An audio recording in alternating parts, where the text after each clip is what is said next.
বন্ধুরা, আজকের গল্প অহংকারী আম। আজ আমি অনেক খুশি। আজ যেন নতুন রূপে সেজেছি আমি। কি যে সুন্দর লাগছে আমায় দেখতে, ভাবতেই আমার অবাক লাগছে। একদম যেন সবার চোখে পড়ার মতন। আজ আমার গা থেকে কি যে সুগন্ধ বের হচ্ছে, আমার যে এত খুশি লাগছে বলতেই পারবো না।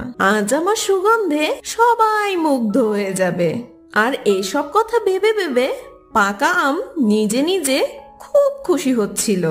আর কিছুক্ষণ পর কাঁচা আমের দিকে তাকিয়ে বলতে থাকে, কি রে, তুই এই গাছে থেকে কি করবি? আজ যে আমায় কত সুন্দর লাগছে, তোর দিকে কে তাকাবে? সবাই তো আমার দিকেই তাকিয়ে থাকবে। আমায় নিয়ে সবাই প্রশংসা করবে। দেখ, আজ আমাকে দেখতে কি যে সুন্দর লাগছে।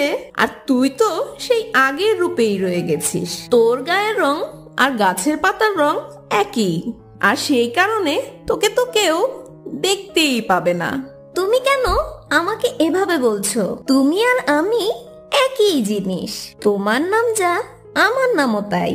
তুমি একটু আগে পেকেছো বলে এত গর্ব কেন করছো?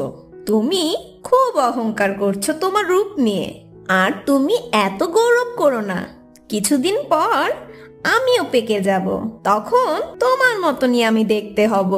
শোনো, নিজের রূপ নিয়ে এত অহংকার ভালো না। আমরা তো এক গাছেরই ফল।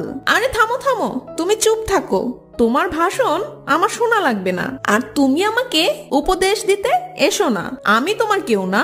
একবার তোমার দিকে তাকিয়ে দেখো আর আমার দিকে তাকিয়ে দেখো, তারপর বড় বড় বুলি দিও। আমি এত সুন্দর হয়েছি বলে তোমার খুব হিংসে হচ্ছে, তাই না? আমার এত সুন্দর রূপ দেখে তোমার মনে হয় সহ্য হচ্ছে না, তাই তুমি আমাকে এত কথা বলছো।